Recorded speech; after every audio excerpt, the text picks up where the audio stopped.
What if the sun is not just a ball of gas?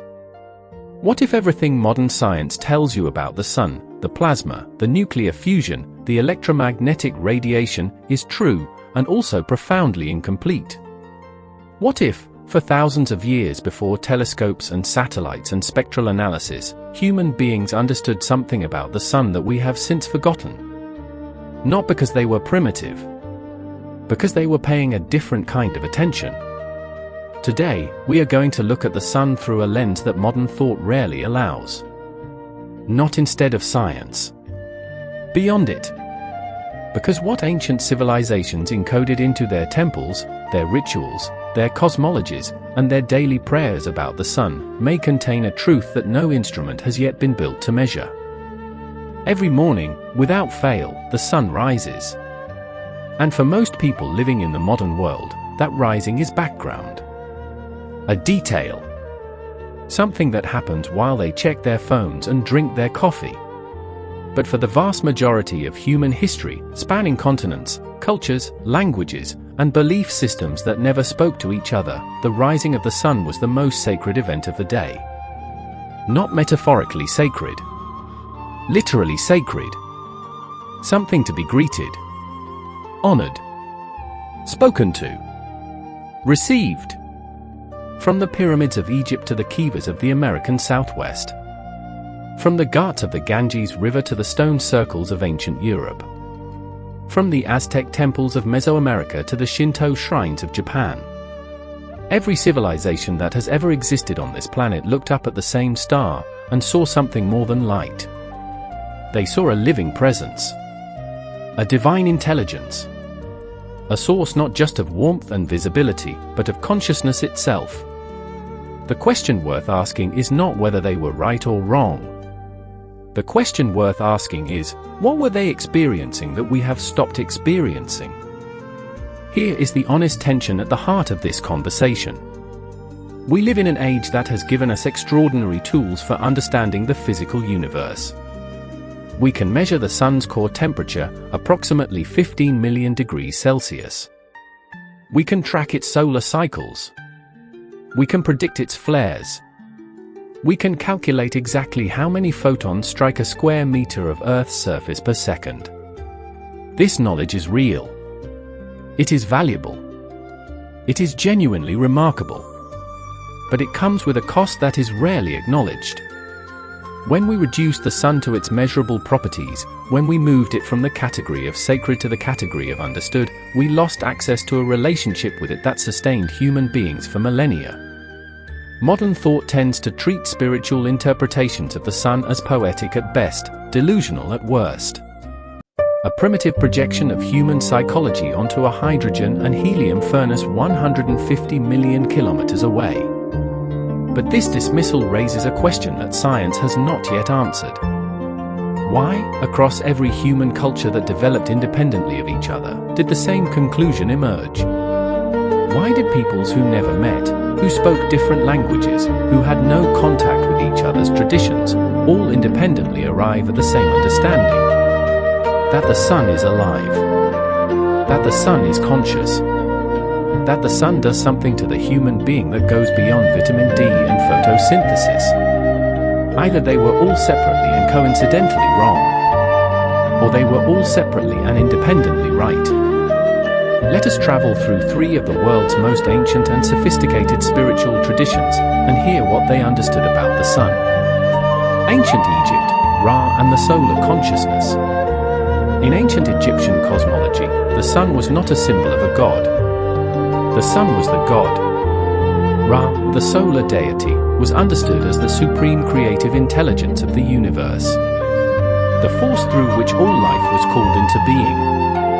Every morning, Ra's bark sailed across the sky, and that journey was not merely astronomical, it was the ongoing act of creation itself. But here is what is often missed in casual readings of Egyptian mythology. The Egyptians made a sophisticated distinction between the physical sun, which they called Aten, and the spiritual intelligence within the sun, which they called Ra. They understood that the physical light was a vehicle, a carrier, and what it carried, the Ra frequency, the divine solar intelligence, was something that entered the human being through more than just the eyes and the skin. It entered through consciousness. This is why Egyptian temples were precisely oriented to capture specific angles of sunlight at specific times of year, not for decoration, but because the Egyptians understood that solar light arriving at the correct angle, in the correct space, with the correct intention, created a specific effect in human consciousness. They were using the sun as a spiritual technology.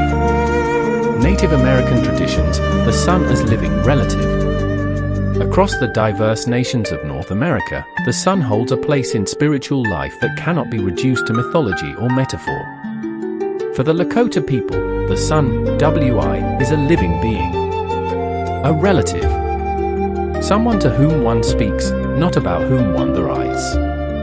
The sun dance, one of the most powerful and sacred ceremonies in the Lakota tradition, is not a performance or a cultural display. It is a direct conversation with the solar being. An offering of human endurance in exchange for healing, vision, and renewal for the individual, the community, and the earth itself. For the Hopi, the sun is the father of life, Torah, whose light is understood to carry not just physical energy but intention. The Hopi relationship with the sun is one of active reciprocity. The sun gives. The people honor. And that cycle of giving and honoring maintains the balance of the world. What strikes anyone who studies these traditions carefully is the consistency of one idea. The sun is not indifferent. It is attentive. It notices. It responds. It participates in the life of the beings it illuminates. Hindu tradition, Surya and the solar prana. In the Hindu tradition, the sun, Surya, is understood as one of the most direct manifestations of the divine available to human perception. But more than a deity, Surya is understood as the primary source of prana, the life force that animates all living things. In yogic science, sunlight is not merely electromagnetic radiation. It is intelligent energy, carrying information, vitality, and consciousness that enters the human energy system through specific pathways. The ancient practice of Surya Namaskar, the sun salutation, was not originally a physical exercise. It was a receiving practice, a way of consciously opening the human energy system to receive the full spectrum of what the sun transmits, not just the visible light, but the subtler frequencies that the yogic tradition understood to carry divine intelligence. The Gonatri mantra, one of the oldest and most sacred mantras in the Vedic tradition, is addressed directly to the sun. Not to its light, to its consciousness. It asks the solar intelligence to illuminate the mind, not with information, but with wisdom. The distinction matters enormously. Information is data. Wisdom is alive. Here is where something remarkable happens when you hold the scientific and spiritual perspectives side by side, without forcing one to defeat the other. Modern science tells us that the sun does not merely emit visible light. It emits a continuous stream of electromagnetic energy across the entire spectrum, including frequencies that human instruments only recently learned to detect. It emits solar wind, a constant flow of charged particles that envelops the entire solar system. It influences Earth's magnetic field in ways that science is only beginning to understand, including documented correlations between solar activity and shifts in human behavior, emotion, and consciousness. The HeartMath Institute, a legitimate scientific research organization, has published research suggesting that solar activity directly affects human nervous system function, emotional states, and collective human behavior in measurable ways. In other words, the sun is transmitting something to human beings that is not just light.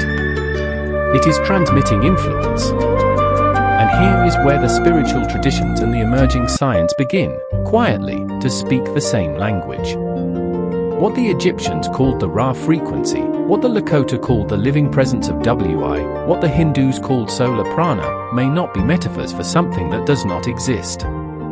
They may be descriptions, in the language available to each culture, of something that science is only now developing instruments sensitive enough to begin detecting.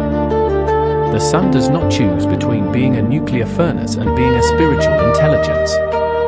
It is both. It has always been both. And the civilization that learns to relate to it as both, to honor its measurable reality and its living presence, will have access to something that neither pure science nor pure mysticism can offer alone. A complete relationship with the star that makes all life on this planet possible. We have traveled today through three of humanity's oldest and most sophisticated spiritual traditions. We have heard the Egyptians speak of Ra, the solar consciousness that travels through light. We have heard the Lakota and Hopi speak of the sun as a living relative, attentive, reciprocal, sacred. We have heard the Hindu tradition speak of Surya and Prana, the intelligent life force that the sun transmits and the human being is designed to receive. And we have seen that modern science, approaching from a completely different direction, is beginning to arrive at a territory these traditions mapped long ago. The sun's energy does not stop at your skin. It does not stop at photosynthesis or vitamin D or circadian rhythm. It reaches something in you that is older than your body, older than your beliefs, older than the civilization you were born into. Something that knows, without being told, that the light arriving each morning is not neutral. It is meant for you. It has always been meant for you. The only question is whether you are willing to step outside and receive it.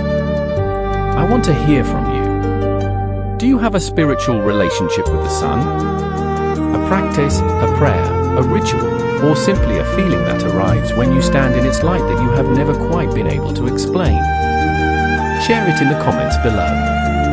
Because this conversation does not end with this video.